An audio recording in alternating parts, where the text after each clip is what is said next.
Hello and welcome to another installment of AnimePowered. I just want to address anybody who's listening, even if it's only a couple of dozen people at this point tops. Thank you for supporting me and my podcast ideals and how I figure out how I want this podcast to go. I know that it's been kind of a rocky start and I'm learning as I go here. So I really haven't heard any complaints, but like I said, we're still really in the early infant stages of what I expect will be kind of, a weekly anime go over podcast that hopefully garners a small following. I think that I have a lot to say, and I think that people enjoy listening to me talk, or at least I hope so. Anyway, to get right into the news, which, as you know, I don't go over every single news story. It's just the ones that I can feel like I can talk about and, appeal to me personally. So if you guys ever think that you want to maybe send in news stories that you want to hear me talk about, I'll do my research, but I tend to write down the types of things that I definitely have strong opinions about or want to say something on. So if you want to send me questions or do anything along that line with a specific news story that might be older or a news story that you feel like I didn't cover enough, the big thing is I want to make this a podcast that I feel people will enjoy listening to. But I mean, I listen to garbage. So, and hopefully you do too. So, thanks for sticking with me. Anyway, so let's get into the news. It has been a big news week. The hugest thing is that a bunch of anime PVs and extra key visuals and a bunch of other stuff dropped this week. It's been crazy. I've probably missed a bunch of stuff just based on the fact that I can't be everywhere all at once. The biggest thing probably, to the basic anime listener in terms of, not special interest stuff, would be that Studio Twin Engine, the studio behind Taifu no Noroda, which they produced in Studio Colorido. I really don't know how to say that. Did a lot of the background work on it. And Kokoku recently greenlit or basically put up a bunch of series that they're going to be producing or co-producing with other studios. There's a few here that I have no idea what about, but there are some here that will appeal to basically everybody. Twin Engine is really out here doing some shit, and the big thing is that Golden Kamuy is going to be with them with a side production with Geno Studio, and we all know Golden Kamuy is going to be the shit if I have anything to say about it. Another huge project being greenlit is Vinland Saga. Vinland Saga, if you don't know what it is, I mean, it's been around so long at this point, it's kind of like Berserk in that way, to where it's an incredibly long-running manga that has hiatuses sometimes, and the art is amazing. It's also similar to Berserk in that it's a hyper-realistic, gore-filled action-adventure, manga that chiefly makes you feel very bad for the protagonist for many reasons. But anyway, and it's more historically, I want to call accurate than Berserk in the sense that Berserk, has a heavily tinged Western fantasy element, while Vinland Saga is about Vikings. And Vikings are the shit, if you know anything about Vikings. I mean, most people think of the horned helmet and, the pillaging, but Vikings, really didn't do the horned helmet thing as much as you possibly would be able to think, but they did do the pillaging thing a whole bunch. And that gets into that like shit hell. So the big thing with Vinland Saga is that it is an incredibly good manga that has won tons of awards and has a wonderful English release. Also, if you are like into collecting English manga, they're hardcover, double bound, 2-volume set manga. I have the first 2 or 3, and I definitely want to collect more, but they are on the little bit of the expensive side, so I buy them when they get cheap on Amazon. Anyway, about Vinland Saga, it's going to be one of those projects that it better not be shit because it's such a huge... It's been... Okay, Vinland Saga has been on the type of anime list that you would see come out right before the new season starts that is intended to troll new anime watchers to think that the list is real because it has projects on it that it probably will never, ever, ever happen. But it's done in the way that the list looks legitimate, so you get all excited thinking that your favorite thing ever just got an anime, but no, it's just a bunch of bullshit. The thing is with that list that goes around, that list is becoming smaller and smaller because these dream projects are getting greenlit more and more as time goes on. And I'll get into why that is in my, general topic section later. The big thing is Vinland Saga is going to be worked on by Wit Studio. Wit is probably most famous for their huge involvement in Attack on Titan. So they know how to do, hyper-realistic gore and action. Wit has some problems with making things look good on the day-to-day in that they have incredibly high highs, but also incredibly low lows. But it depends on the project and depends on how long they have to complete the project and who's working on the project and a bunch of other smaller things. They've also worked on another series that I really like, which is Hozuki's Cool-Headedness. It's a comedy anime. I recommended it in one of my previous podcasts. The biggest deal is that when they don't have to try super, super hard, they end up putting out a better product overall. But with Vinland Saga, I feel like they need to try super, super hard because it's one of those projects that, think about when the Berserk anime got greenlit and everyone was really hype and excited and then it ended up being horrible dog shit. Well, hopefully next time this won't be horrible dog shit. We can hope at the very least. I've been reading Vinland Saga for so long and hoping that it would get an anime for so long. I'm kind of terrified about what is going to happen with said anime now that it's greenlit. I feel like Wit has a good shot at doing a good job. It's probably one of the best studios that could take the job on, and I'm interested to see how certain scenes are going to play out. I like their character art. Attack on Titan's character art is legitimately good. I think that Wit has a good way of using their color work especially, and their good scenes look real good. So hopefully we can, get through this together, even if a couple episodes look a little shitty.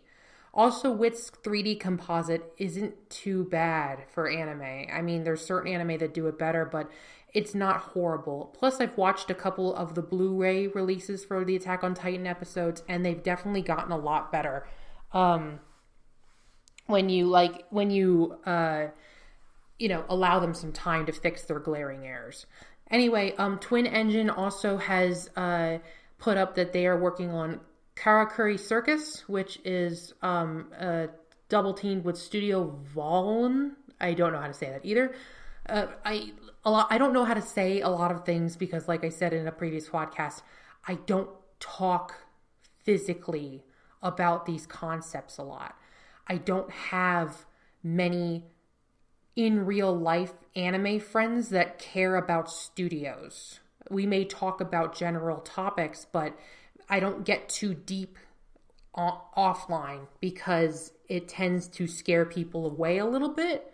So I'm down with talking about Dragon Ball Z for like 3 hours, but then when I want to talk about like background animation and various named animators on like those new Dragon Ball Z movie PVs, people tend to like go, okay, I need to stop talking with this person now. So it's a rough area where I live for that type of thing. So it sucks, but whatever.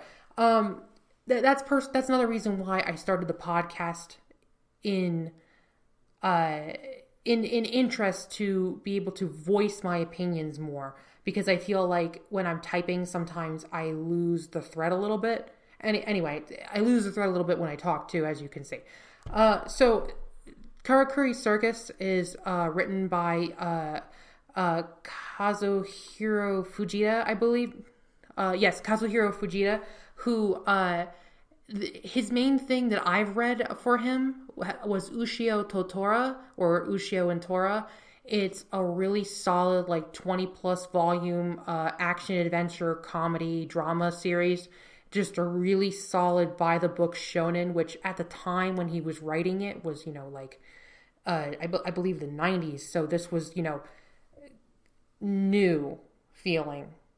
Anyway, it recently got an anime, and the anime did well. I liked the anime. It was a pretty full adaptation with almost no cuts that I can remember. I enjoyed how it went, and it animated very well. Plus, they preserved a lot of the older character designs that were present in the manga because of the manga's age. Anyway, Karakuri Circus is another extremely long, multi-volume story that I have almost nothing about. I don't know anything about it. But I'm going to read it soon because with the greenlit now I gotta read it. And Ushio Totoro was really fun. I read through that twice already.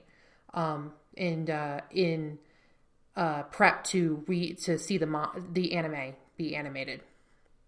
The probably third and final anime I'm going to talk about. Well, okay. I'm going to talk about Pet and Babylon for like 2 seconds because this is also by Twin Engine. But Pet is another manga that came out forever ago and finished forever ago, but now is getting an anime. And Babylon is a light novel thing. The cover looks cool, but a lot of light novel covers look cool too. So hopefully, that'll be decent. The other really cool side project that they're co-producing with Mappa and Tezuka Productions, which that name should ring a couple of bells as to who that is. They are producing a Dororo Okay, I'm giving up. Whatever. This anime is another Tezuka manga from like the 60s, and it's a darker Tezuka manga. I mean, all his manga get kind of dark when you like remove the cartoony aspects to them. I mean, I read a ton of shit where, I mean, even Astro Boy gets really, really morose in between all the comedy segments and stuff. But Dororo, this manga specifically is, I mean, just reading the synopsis of it before will really not tell you how crazy this manga gets later on. It's about a person who finds a young boy who gets cast out by his father, who's the lord of a local castle, who basically makes a deal with a bunch of these demons in saying that you demons can have one body part of my son if you choose to completely raise the land of all my enemies and all that jazz. If that's what I remember from the plot anyway.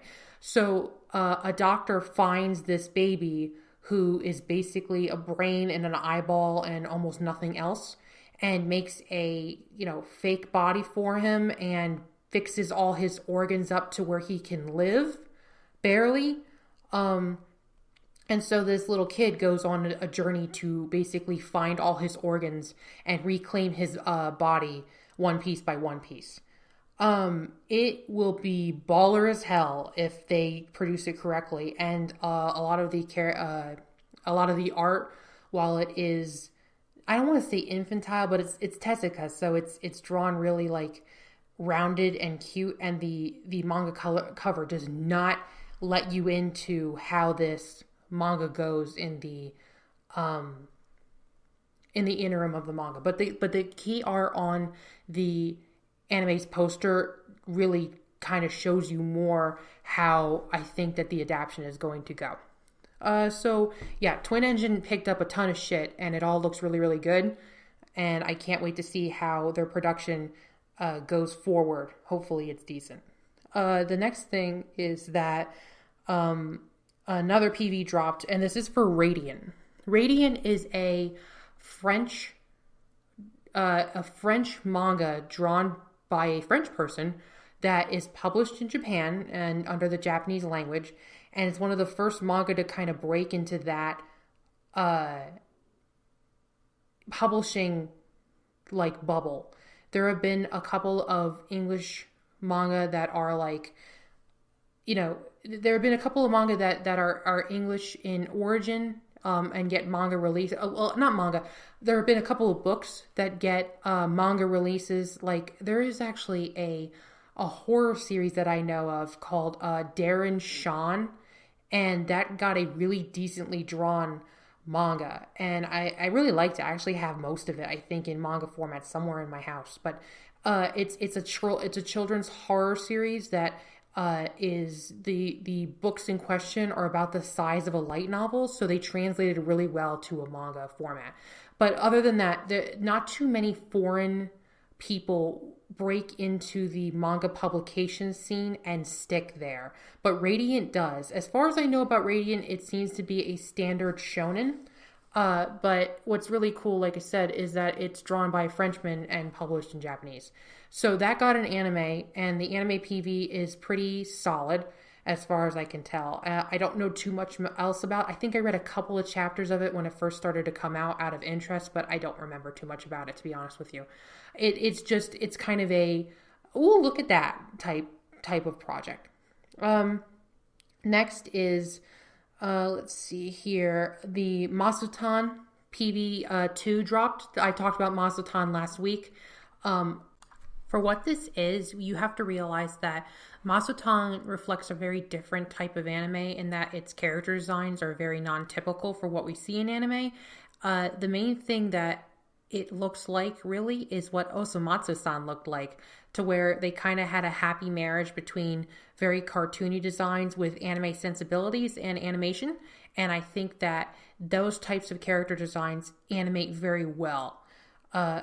Other character designs with this type of feeling include Mob Psycho's, to where the bodies and hands and arms are very accurate, I want to say, or more accurate to human anatomy, while the heads and faces have a very nice to draw turnaround that has big wide eyes for expressions, but not too wide and too perfect where you have to stay on model or else it looks weird. Masutan seems to be pushing being off model a lot of the time, in the sense that even the character design sheets have tons and tons of expressions for tons of characters. And that looks really nice to me, rather than something that looks nice on paper to where you could make a wallpaper out of it, but doesn't emote very well, or doesn't emote as well as a cartoonier design where you can really push the boundaries of what is okay to depict. Stretching and squashing very standard anime faces does not feel as good sometimes as stretching and squashing something that is more simplistic to animate, at least in my opinion. So the next thing that we have to talk about is that with Masutan, another really cool thing is that the CGI composite looks really, really good. They have a lot of jets in the PV and a lot of complicated machinery.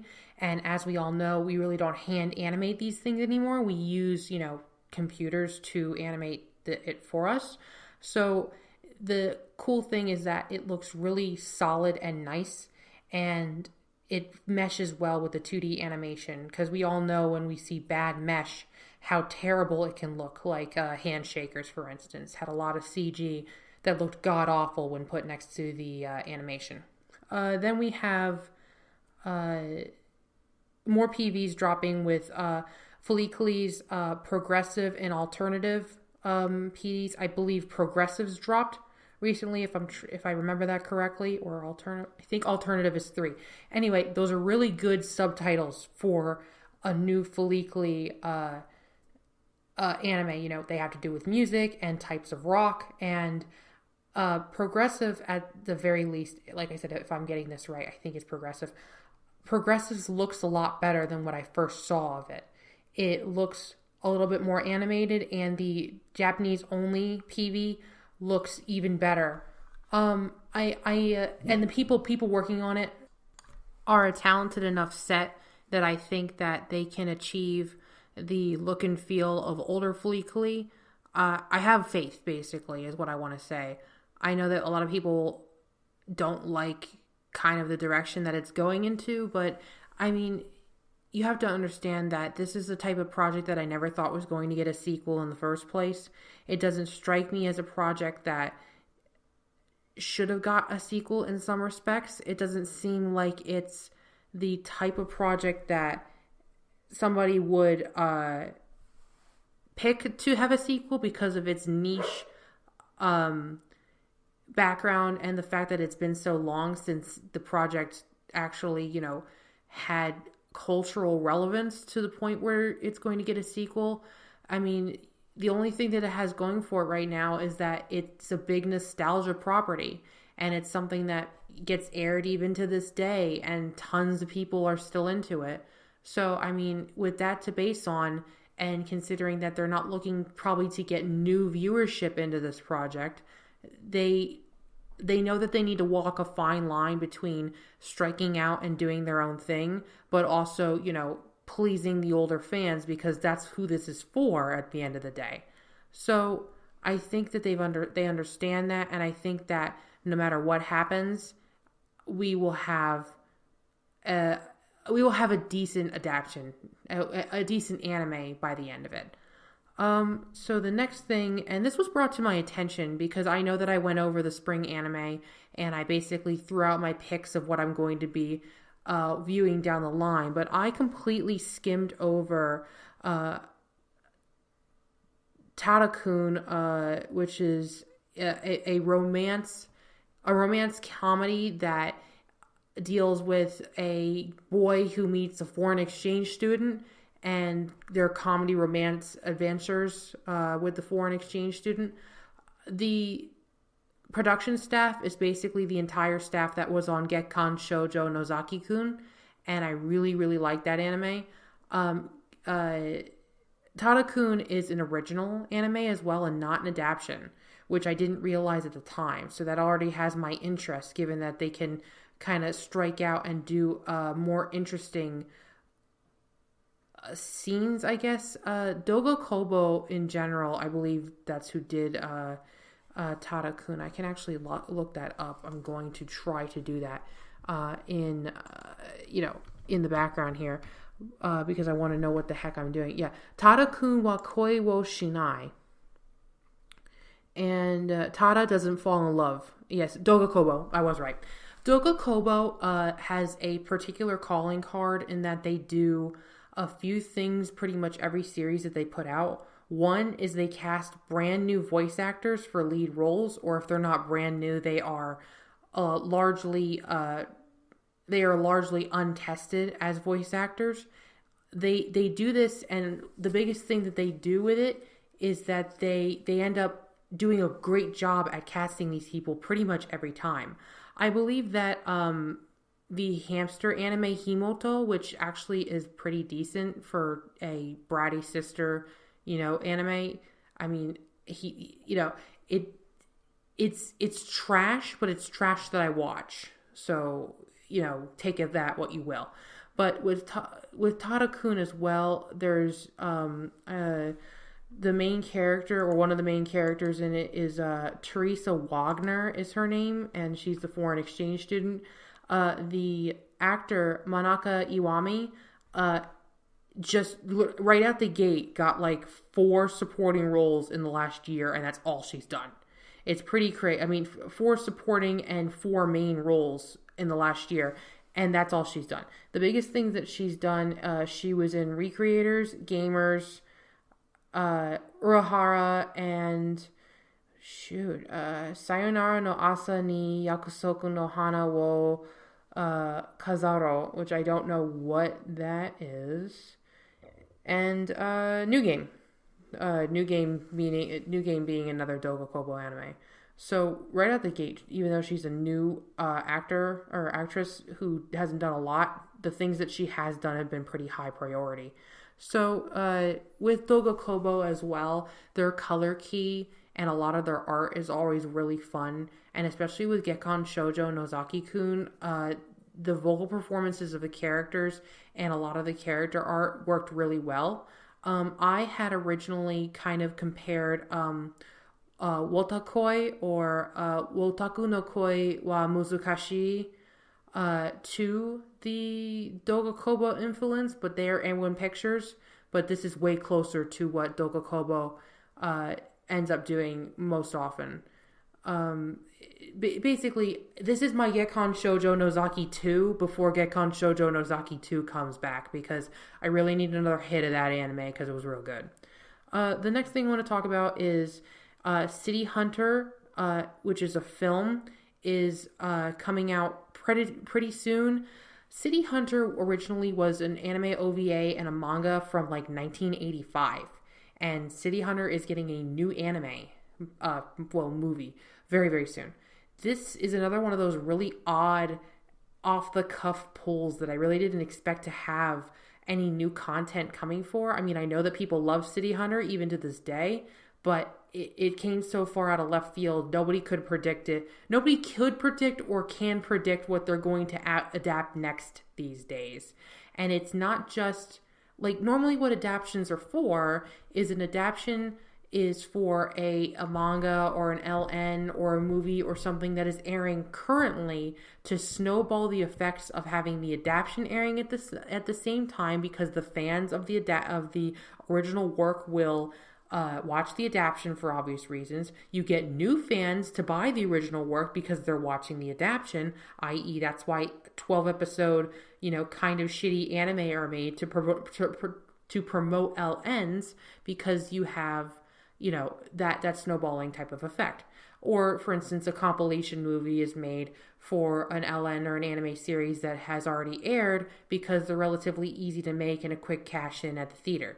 Also, once again, garnering new fans to get into a series, especially when a series is going to have a couple of extra seasons attached to it.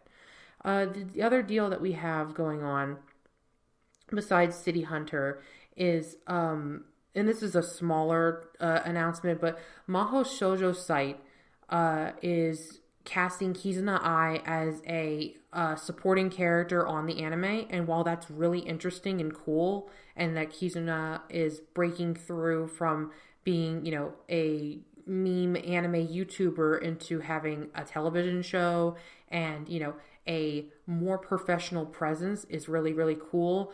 But I'm sad that Maho Shoujo site kind of sucks. I read a bunch of the manga to just check and see how it is before I jump into the anime, and it's basically Madoka but bad. The general plot line, and these both came out roughly at the same time. Madoka and this came out roughly at the same time, and while Madoka gets dark, it's not to the level of just torturing little girls like Maho Shoujo site is. Maho Shoujo site is like a really bad gore dojin, but cleaned up enough to where they will get away with it, basically. There's terrible shit that goes on there pretty much constantly.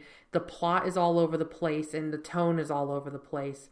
Like I said, they're just kind of focusing on the suffering of young girls more than anything else. And I mean, I like drama. I don't mind suffering. But when you have almost no plot to back it up besides, oh, look at these cute girls hurt each other and be hurt by each other. Let's check it out. It doesn't have the staying power that even other magical girl series, even other Madoka clones have, much less any staying power for itself and its own and what it's set out to do. I read a large chunk of what's out right now, and I cannot recommend getting into it. I may check the anime just to see Kizuna Ai's performance more than anything else, because that might be pretty interesting.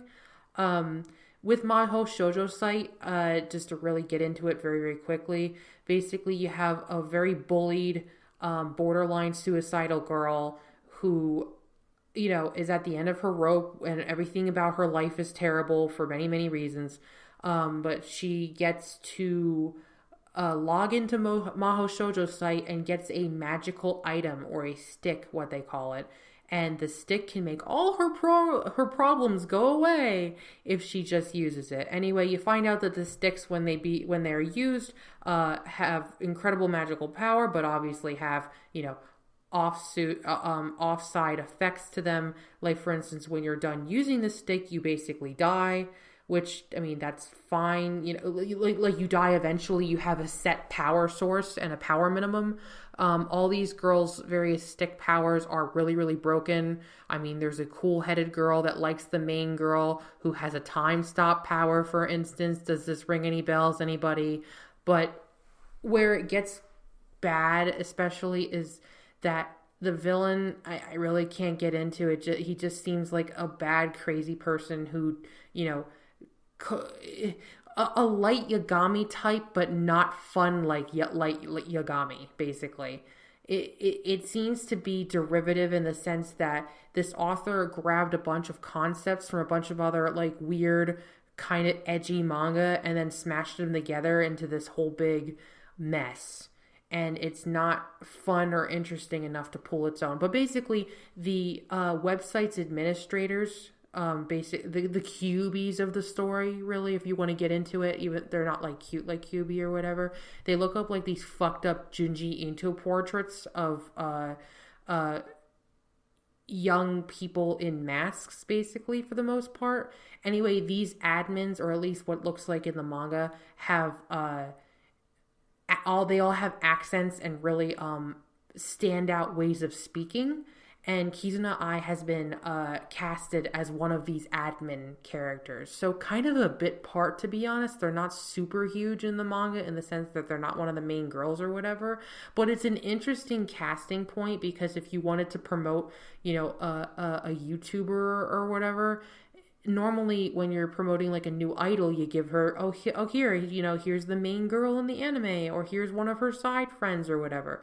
It's actually a pretty weirdly accurate cast for a character that touts herself as an AI to be playing what looks like a magical girl AI on a computer screen, and not a cute one at that. Like I said, they look horrible. They're probably one of the best designed things in the manga that I don't hate. But like I said, don't read Maho Shoujo site. It's god awful. The last thing, or the second to last thing on the list, is we have Hinomaru Zumo, which is a Jump manga that has had some reclaim in the sense that it's been going on in Jump for quite a while. It's a sports manga about sumo, which is pretty interesting. I know a little bit about it. I like the manga designs over the anime designs, but I understand why they might be a little bit difficult to animate. If it's anything, I mean, in terms of a sports anime that I love, which is Haikyuu for obvious reasons, and a sports anime like that I dislike or feel indifferent about, like for instance Shokugeki no Soma, I would call that a sports anime, to be honest with you, because it's certainly not about cooking anymore. Or for instance Kurobasuke, which I never really got into, even though I heard it's kind of good. Haikyuu is probably one of my favorite, and Yowamushi Pedal. Haikyuu obviously has the higher production value attached to it, but I mean production IG and all that jazz. Also, I like how Furodate's designs translate to an anime. I think they look really good, and I mean Haikyuu puts out these consistently really, really great cuts of animation, and I think a sports anime, more than anything else, needs these cuts to survive. You can kind of get away with it in Yowamushi Pedal, considering that they're on bikes for the majority and they are driving a vehicle. So you do not get the level of body movement like, for instance, a volleyball anime would be able to pull off. The complicated setup and everything like that, the sets and the hits and all that jazz. Serving. I mean, there's some serving animations that I've seen for Haikyuu that are absolutely godly with ink work and really convey a tone to how the serving works. I think in terms of sports anime, I tend to gravitate to arenas of effect that are smaller. Yowamushi obviously is a race when we get down to it. I mean, it's on bikes and it's a sports anime, and we're seeing characters, exert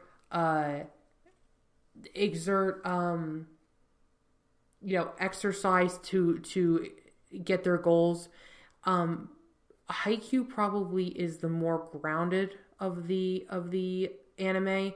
Yowamushi, they do some crazy ass shit for riding on bikes. I mean, I know how to ride a bike, just like I know how to serve a volleyball, but at least from what I asked my uncle, who has done like the Tour de France and who can bike like 40 miles at a clip, a lot of the shit that happens in Yowamushi Pedal is kind of upper echelon of what humanity can produce at this time.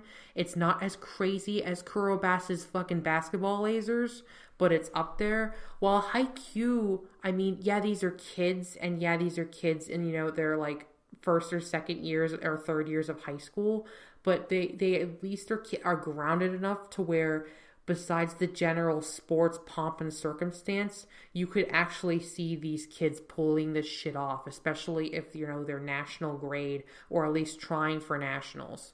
which I like. I like a sports anime that can seem almost realistic, even though a lot of it is bullshit for obvious reasons. Uh, I mean, you'd think that Kurobas would entertain me just on the fact of how fucking buck wild it gets. I mean, also Kurobas is in hot water all the time because apparently the author doesn't really know how to play basketball and does frequently illegal things on the court, not knowing that they're illegal.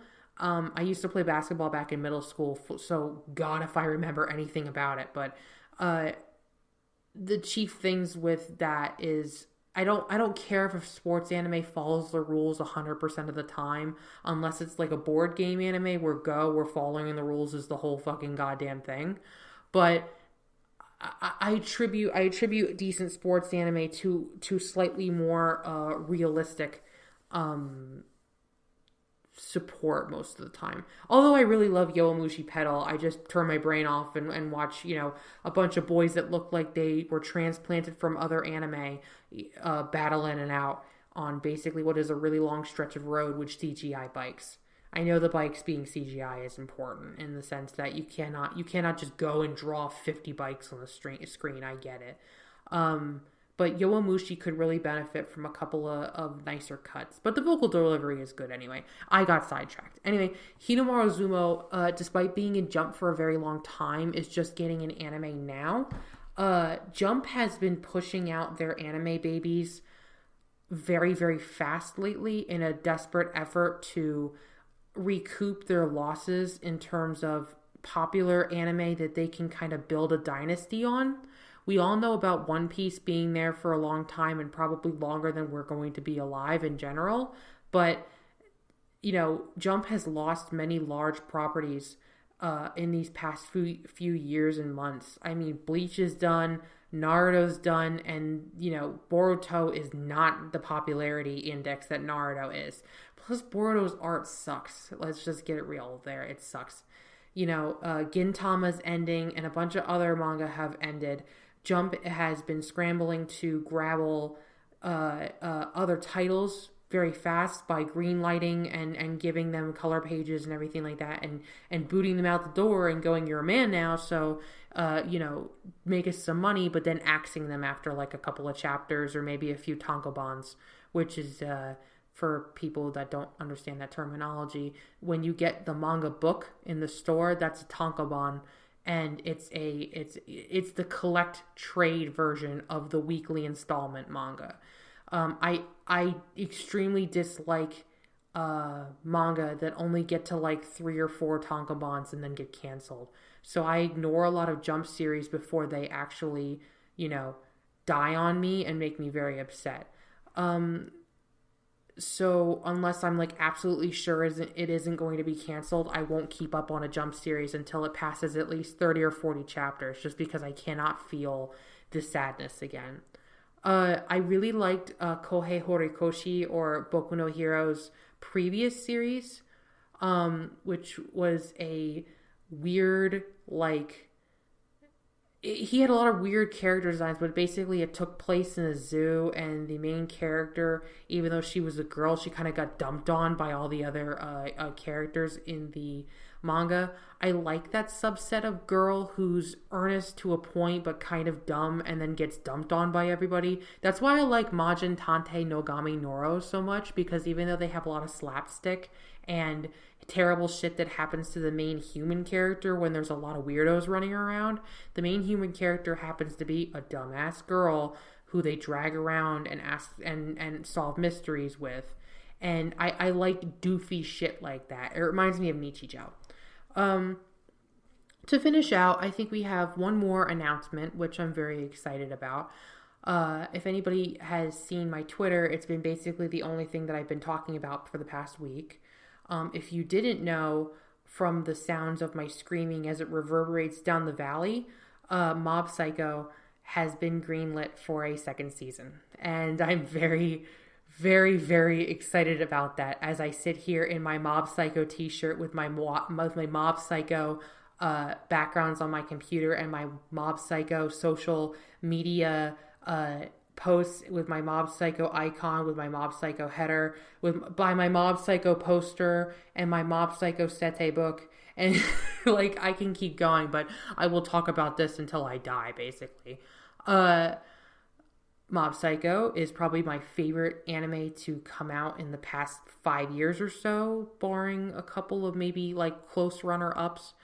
It is basically for me as much as an anime can be for anyone.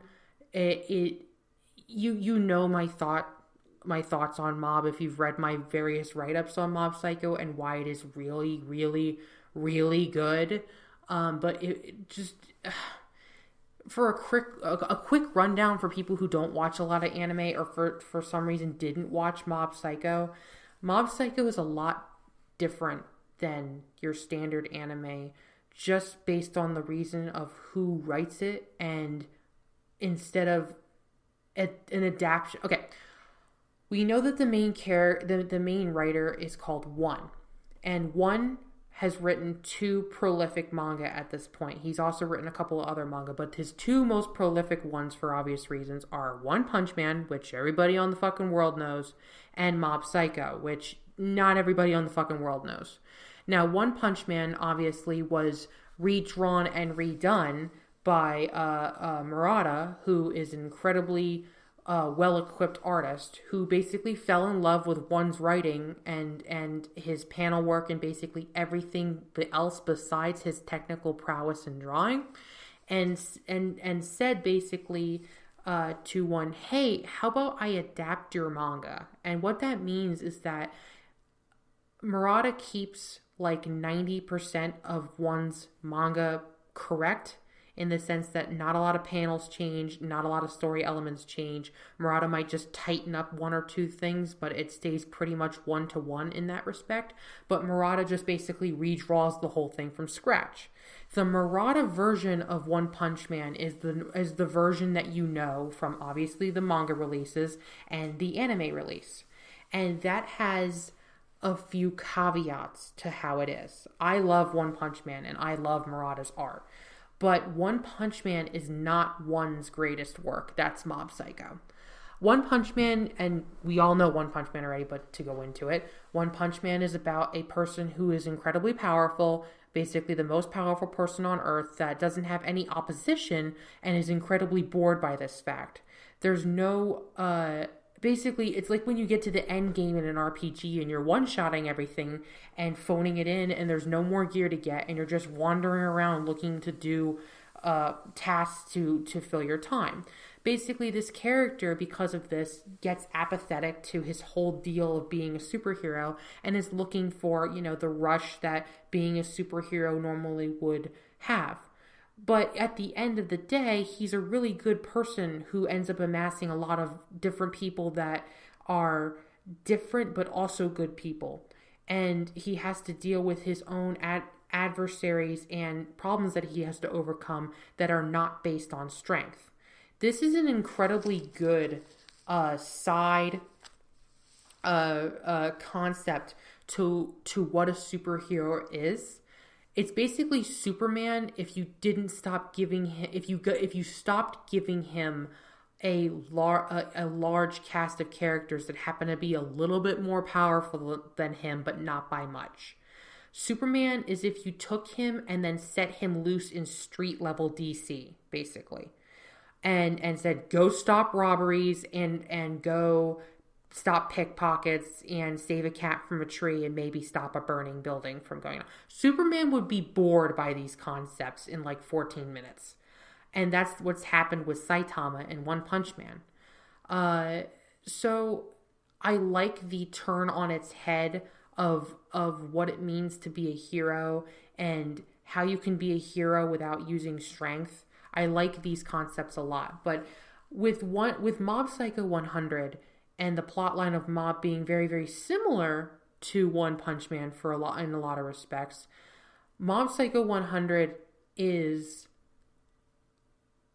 different in the sense that while Mob has very strong powers as well, he is not like Saitama to where he can just punch or do one thing and then beat everybody. Mob gets beaten a relatively large amount in Mob Psycho, or at least stopped every once in a while. And that's because he is a child. And because he is a child, he can be duped. Because he is a child, he can be overpowered or surprised. He can be outmaneuvered. And the main thing with Mob Psycho is not that he's strong, it's that he's ill-equipped to deal with basically everything else in his life. He's ill-equipped to make friends. He's ill-equipped to deal with social cues and how people interact with each other. He has almost no sense of people, taking advantage of him or lying to him. Thanks, Reagan. He has almost no sense of reading the general air in the conversation, and because he's had to repress himself because of his incredible psychic powers rather than physical powers, he has alienated anybody who would want to be his friend normally. Mob then goes on various adventures and deals in things like character growth and analyzing shonen tropes, to where, much like One Punch Man, one likes pointing out, okay, in a standard shonen, you have a character who is relatively weak who gets his ass beat quite a lot in the beginning. They might have a secret power that lets them win, or at least, elevates them over their current opponent. But if you took the opponent 3 opponents down from that opponent and then had that opponent kick the main character's ass, there would be an obvious winner there. The shonen is a large history of one-upping each other and the small, like, plateau and stair growth of a character. What do you do at the end when you are the most powerful person? Where do you go from that? And I think that starting that series at that point, like One has done, is incredibly interesting. Mainly, with Mob Psycho and the fact that it's getting a season 2 now, I'm over the moon over this fact. I mean, good enough that One is coming out with a Reagan side story manga, which has already started and is good already. Which, I wanted to see more background with Reagan and other side characters that didn't get enough play in the original story that was all centered around Mob. I'm excited to see where it's going to go with that. But Mob Psycho Season 2 and the events that are probably going to take place in Season 2 are some of the best parts of the manga, period. I love how the manga ends, and I love a lot of the arcs in the middle of the manga, but there are 2 or 3 arcs in the middle of the manga, i.e. the parts that we're going to see very, very soon, that elevate the manga from a very good story to one of the best I've ever read. And I don't want to get into many spoilers about what's going to happen, but the directorial chops that Yuzuru Tachikawa has shown in Mob Psycho Season 1, if he brings anything to the table like he did before with 2, you are going to see one of the best anime probably ever. And I'm not mincing around with that. Mob Psycho 100, besides being an incredibly good anime that kind of deconstructs a lot of cliches and various other tropes, while still being fresh, is also artistically an incredible tour de force of some of the best TV animation that we've had in years, along with wonderful character design and set work and coloring, and basically anything that goes into an anime that's in the production of it is called sette, which is like production pieces, coloring, artwork, script writing, backgrounds, the puzzle pieces of what makes an anime good. And Mob Sette is top shelf.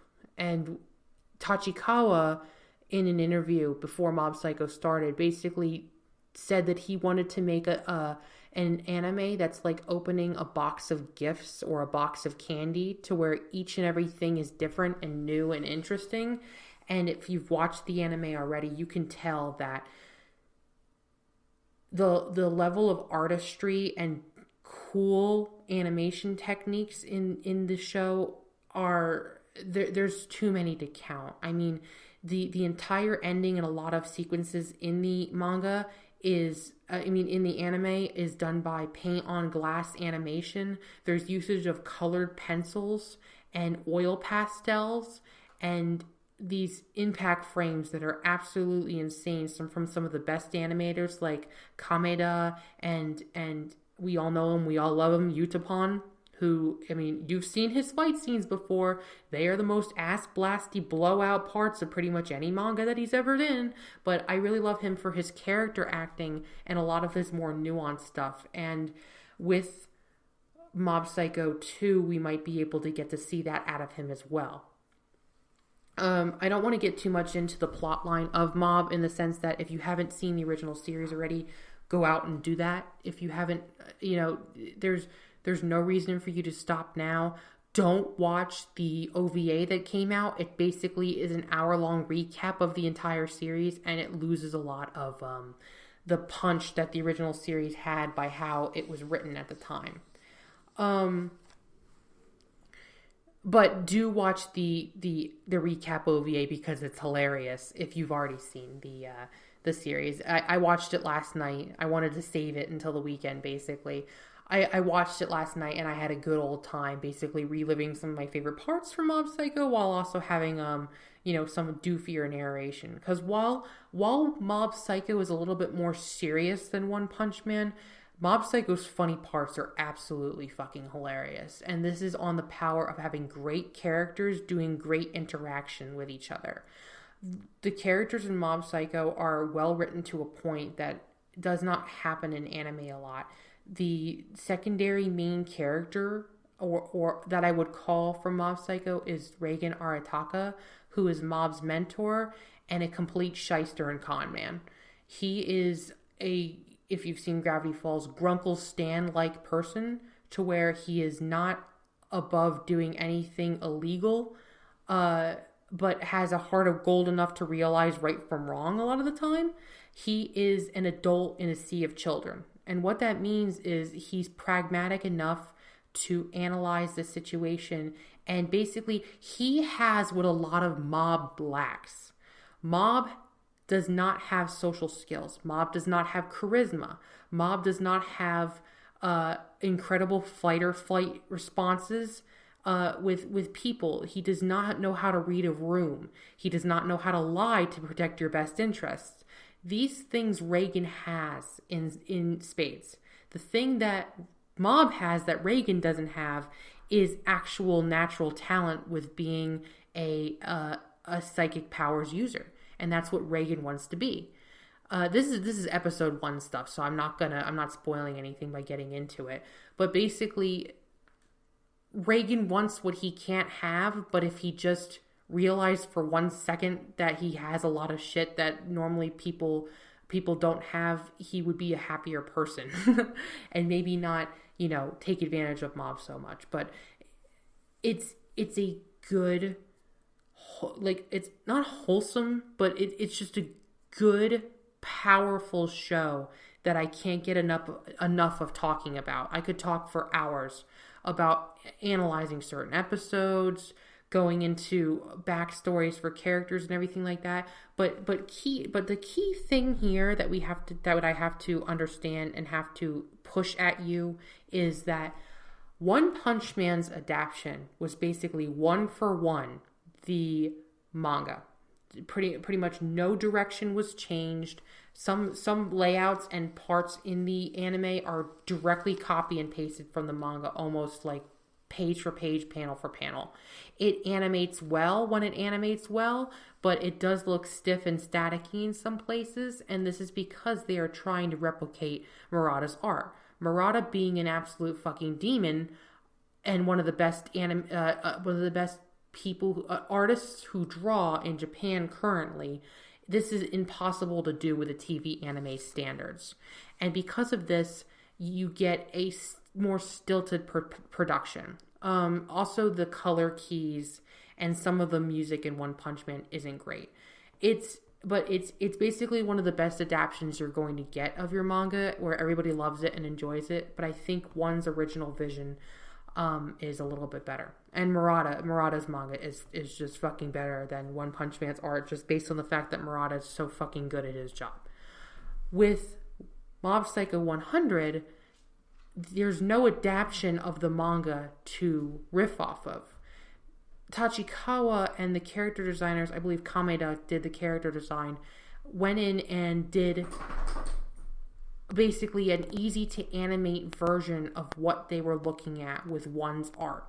One's art, if you've seen One's art, is incredibly difficult to describe in the sense that it may not be technically proficient in a lot of ways. Like, there's not a draftsmanship to it, but everything else that One does in the manga is excellent. And what that means is that One's paneling is great, his writing is great, the way he places speech bubbles on the page, his pacing, his character writing, his arcs, how his character design is actually really nice, and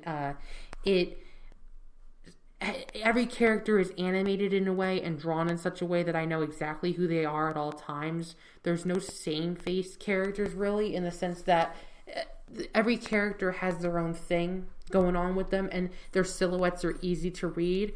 Basically, everything that gets put into a manga besides raw art power is triple A plus. Even One's art has been getting a lot better as time has gone on, and this is just him improving as an artist. I can talk at length about how art proficiency does not equal proficiency in storytelling. It helps, certainly. Murata has made incredibly good manga with storytelling, but he always has somebody who's helping him with that. A perfect manga that shows that you can have art proficiency without story proficiency is Air Gear. Air Gear's art fucking rules. Oh Great, which is a person and or persons and or group that draws the manga, is great at art, but they suck with story. They suck so hard. Air Gear does not make a lick of sense after a while. But to get back to Mob Psycho, the reason that I like the adaptations so much is that it does not try to be the manga, because the manga is itself already. Yuzuru Tachikawa looked at the manga and went, you know what? I'm going to try my own shit with a lot of things. And that's where his heavily experimental style and organization of animators and people working on the project shines. Every episode of Mob Psycho is a looker. You know, even probably the weakest animated episode, which is 4, for obvious reasons that I'm not going to get into. It's between arcs for something, and the episode beforehand and the episode after are like completely busted out in terms of animation, so there was a lull there. But I have on pretty good authority that 4 was key animated by like one person and one person only rather than a team. So it is a Herculean effort in that way, right out the gate. So to get to season 2 just a little bit more, it is going to be one of those anime that people are going to talk about for a very long time. People talk about Mob Psycho, and the fandom, quote unquote, is still very alive because they attracted a lot of artists that realized just how good Mob Psycho is and got credibly inspired to create really nice pieces based on their work. You can pull up a bunch of like Pixiv entries and Dan Burrow stuff and Zero Chan and a bunch of other those image sites, and just you can pull up reams and reams and reams of artwork that is incredibly expressive and interesting compositionally, just because of the large and fertile ground that Mob Psycho gives. If you just want to look, I would just look at some of Mob Psycho's cover arts, because that's where One shines, because he really puts some work into the cover art looking quote unquote good. And I want you to kind of try to capture the mood of a lot of those covers, because they are as good as pretty much any other cover that I've seen. Just based on One knows how to convey information with his art. And what that means is that even though the art is not the best to look at in terms of how how everybody's all lumpy and everything, basically, if you want to get to it, you do not have any confusion about how the characters are feeling or what they're looking at or how panels are flowing. So to cut it off there, basically, you're going to be hearing me talk about this more as time goes on. I'm just really excited that the adaptation is finally greenlit, because they have been teasing the shit out of the fans for like literally about a year now. Every time the director would get on and go, oh, we have a special announcement. Oh, we have a special announcement at this Mob Psycho party that we're all going to. And before it was the stage play, and then there was a drama CD, and then there was, it was killing me when everything pointed to the fact that there's going to be a season 2. There's season 2 stuff in the OP. There's season 2 not spoilers, but season 2 nods and a bunch of the directorial choices for the episodes. There's season 2 stuff practically everywhere, but we did not get an actual confirmation until like I said, like 4 days ago.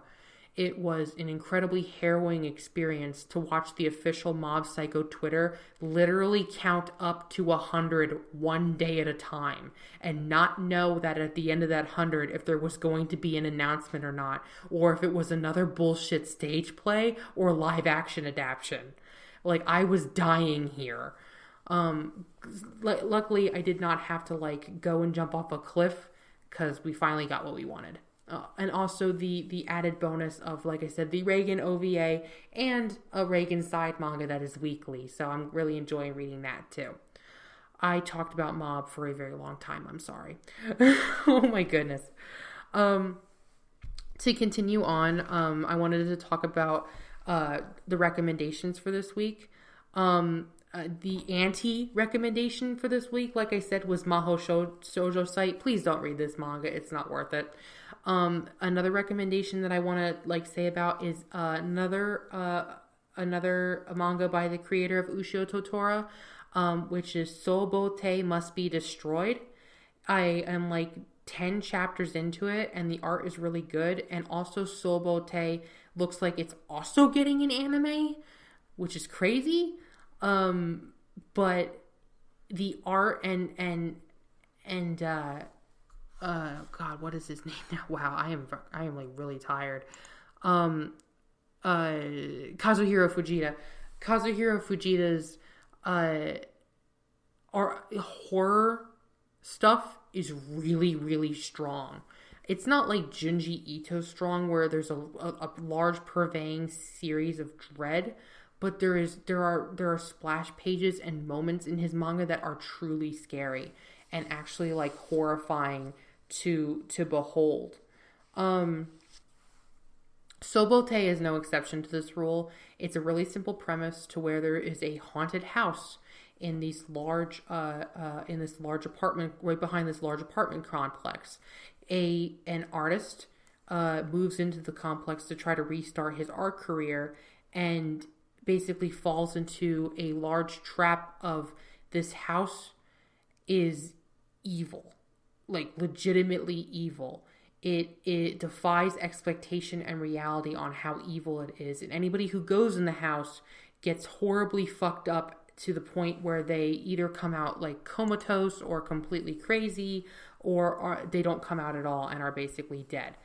And this is a standard horror thing, but it's the fact that everybody else realizes this about the house. It's not just one person going, this house is nuts, and everyone else going, you're crazy, man. You're just an artist. You don't know what you're talking about. The president goes and says, we need to kill this house and destroy it, and they try to smash it, and it like doesn't want to be smashed and shit. It gets crazy. The art is really, really cool, and I think it's an interesting enough premise, and I want to see where it's going to go, because it's already starting kind of crazy. So if you want a new manga that's definitely going to get an anime adaptation soon, check this one out. The third one, I don't remember if I recommended Muyo Toroji. No, I didn't. If I recommended Muyo Toroji last week or not, but that's another one that's getting an anime very, very soon. I didn't really talk about it in the PV section because the PV just dropped really recently. But Muyo Toroji is another manga that it's a finished manga, and it's a manga that's definitely not going to, get any kind of sequel or anything like that. Wait, did I talk about Muyo Toroji? I don't freaking remember. But just to go really, really quick, it's a Shonen Jump manga that ran. No, I do remember that I talked about Muyo Toroji, because I remember saying something about a tight like 20 minus 20 volume series. Okay, to recommend Muyo Toroji again, just go read the manga. It's excellent. Wow, I am freaking tired. I can't remember what I'm even saying anymore. Okay, to get to our main talking point tonight, and I know that I'm done letting this run long, so I'm going to like pump the brakes a little bit. I just wanted to talk about the fact of how many adaptions that we're getting, and that they're all over the fucking place. Like I said before, adaptions are usually to promote ongoing material for obvious reasons. What we're getting here is a bunch of ongoing material adaptions in the Hollywood sense, to where why make anything original? Just adopt books that are popular, because you'll have the fans that like the book coming to see the movie, and you have a fan base that's built in.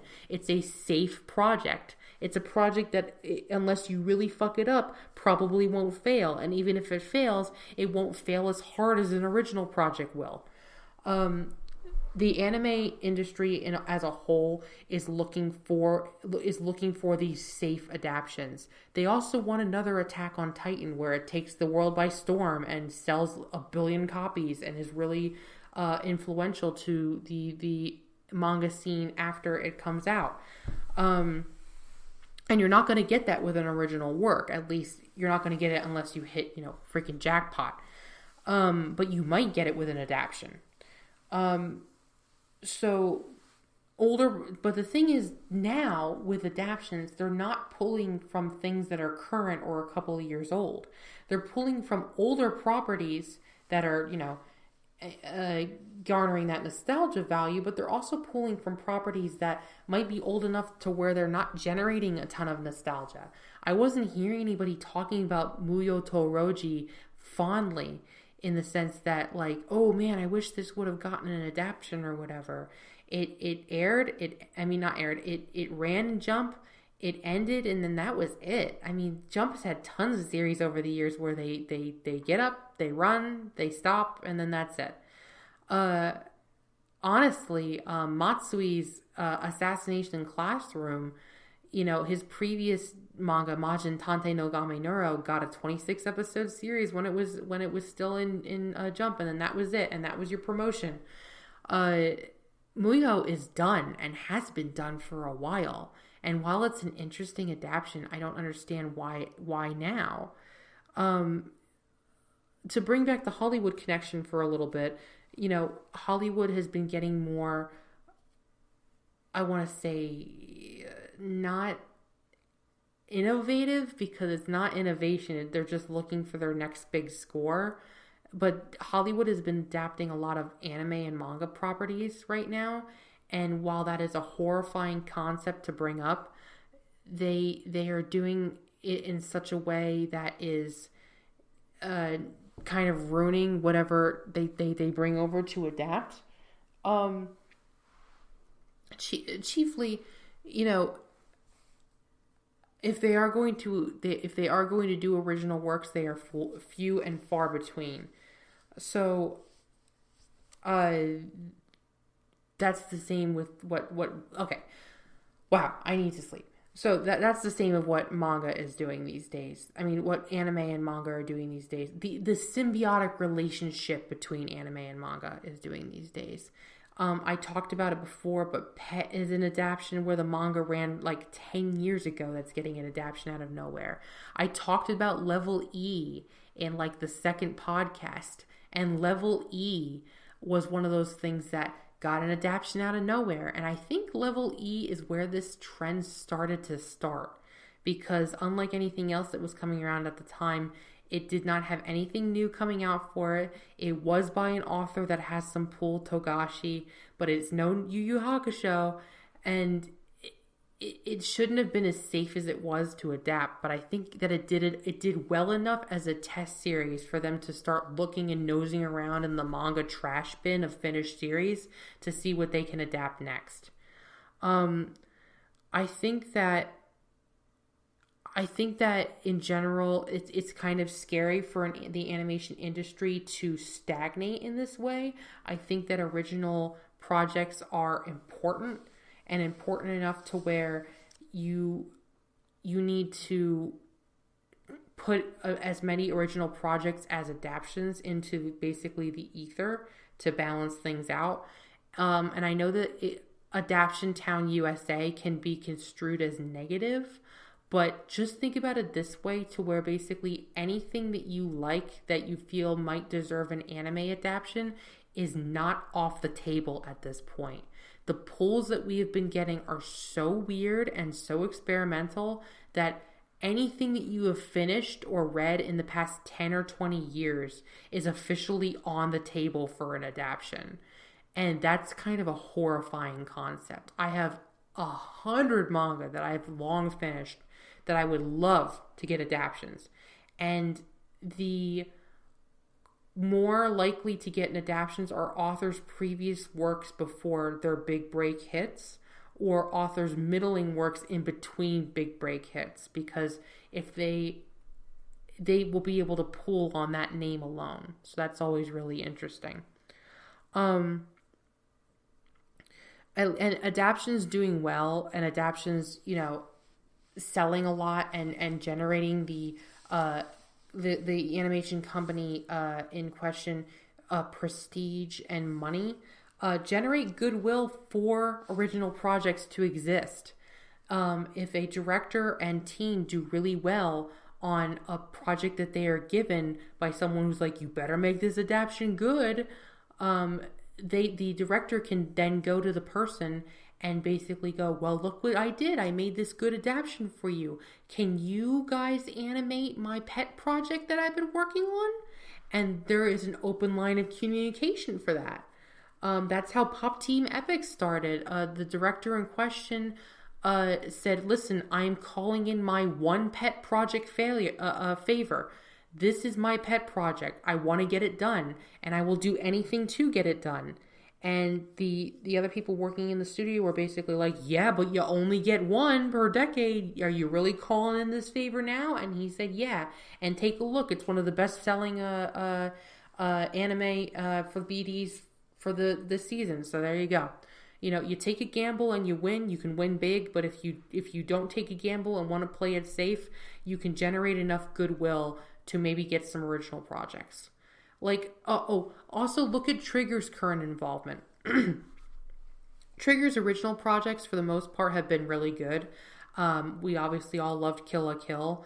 But, their adaptation projects are also an important part of what makes them a good animation studio, because you basically need to perform service in the mines for a while before you can rise up and do the fun shit that you like. You need to put the time and punch the clock and do your harem battle manga, Inno Battle, or do your Darling Frank so A1 will work with you more. To get your Promare, for instance, coming out relatively soon, or your Gridman anime, which I know just the PD literally dropped like an hour ago, but I'm not going to talk about it now because I haven't even watched it. You'll hear about that next week. You basically, to sum it up, it's not as bad as Hollywood, to where 90% of what they're putting out is an adaptation, but I do notice some stagnation, and it is worrisome. But I mean, any bubble's got to pop sooner or later. And I would rather the anime bubble pop and us get like 10 to 12 anime rather than like 25 per season. And those 10 to 12 have a better hit chance of possibly being good and or not killing their animators with the speed that they have to put this stuff out. I would rather have less overall with a higher chance of being a decent show than a lot of, phone it in light novel adaptions that will sell a moderate amount and then die in obscurity. I mean, nothing against light novels, but I'm getting real sick of isekai, and it needs to kind of chill out at this point. I have a few questions this week. Almost none of them are anime related, which is pretty hilarious, but I'm going to start winding down because I am getting just absolutely out of my mind tired. I have a question coming in where, if you watched it, how did you feel about the Junji Ito anime? I only watched the first episode and then got sidetracked, but I heard it didn't go well. Yeah, the Junji Ito anime is not great. It seems like they got their hands on a lot of the lower projects that he's done and a lot of the lower manga anthologies that he's done, rather than some of his greatest hits. And they aren't animated well, and it's not what a Junji Ito anime should be. It's kind of phoned in. I've watched a couple of the episodes myself. They're not my bag. I might binge them later, but they're not great, and they should be better. I mean, I'm actually really disappointed on that adaptation overall. So short answer, it's bad. Don't watch it if you don't want to. Fall off that wagon. No one's gonna, try to pull you back up on it. The next question is, for the podcast, why does some anime have a pair of numbers in the upper right corner? It looks like it's not part of the show, but some kind of catalog number. That is easy to answer. The numbers up at the top of the production are usually the time of day, like a clock, that the anime is airing, because they are direct TV rips, or the channel that the anime is currently on. And because, once again, they are direct to digital TV rips. This happens a lot in children's anime, because children anime gets ripped really fast, and often doesn't get subs officially, or will get subs not as fast as other anime. So, for instance, Pokemon or Akatsu or Precure will have the numbers up at the top for that reason. One more question was not anime related really at all, but it was asked, and I actually find it pretty interesting, so why not? If you could have one of the McElroy brothers as a stand, which one would you choose and why? I guess this is kind of anime related in the sense that you can kind of make anything JoJo.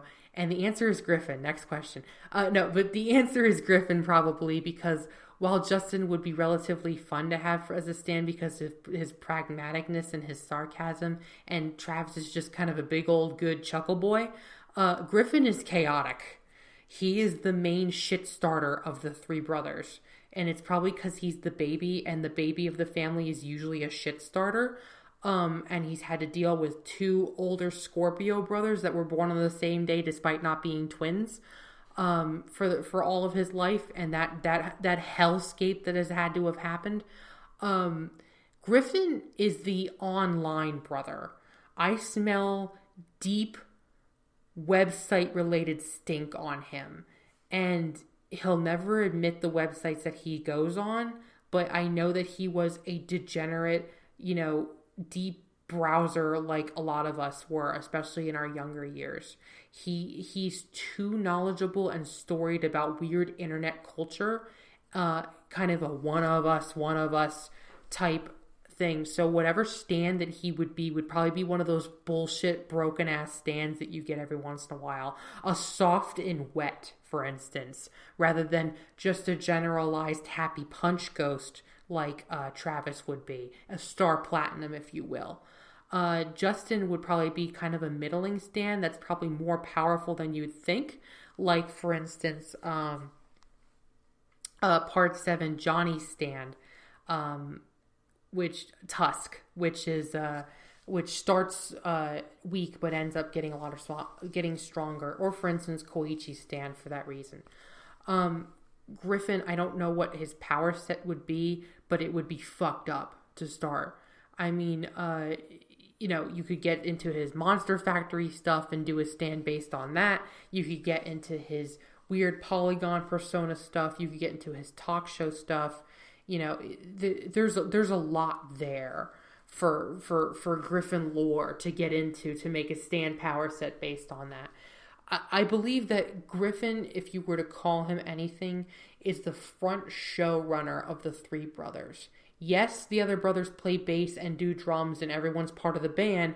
Griffin is the guitarist or the conductor of the brothers. And because of that, I feel like he has a lot of agency. He might even be one of those stands that like talks back to its user. There's a couple of them floating around there and they get really weird. Because with stand bullshit, I mean, a stand's supposed to be the part of you, right? So you wouldn't think that a part of you would be an asshole and not do what you say. But then again, maybe you are emotionally insecure enough to have that part of your psyche not listen to you or whatever. I like autonomous stands just in general. I mean, Notorious B.I.G. for obvious reasons would suck, but there's a lot of other autonomous or relatively free-willed stands that might be interesting as well. That is basically it. I'm going to save one or two of these questions for next week because they're a little bit more long-winded. I'm sorry I talked so much about Mob Psycho there for a little while. I enjoyed recording the podcast and I hope you enjoyed reading it. Well, not reading it, enjoyed listening to it. I'm sorry. I am deeply, deeply still sick from earlier this week and I'm trying to recover. These snow days have been killing me. Getting all cooped up in the house and marinating in my own sick, basically. And I'm on, cold medicine. So my brain is about at a 30% win rate here. So if you'll forgive me for that as well. So to finish off, thanks for listening to my podcast. Thanks for putting up with me once again this week. And I hope that next week we have lots more questions and lots more PVs to go over because this season has been thick with announcements lately. Have a good night.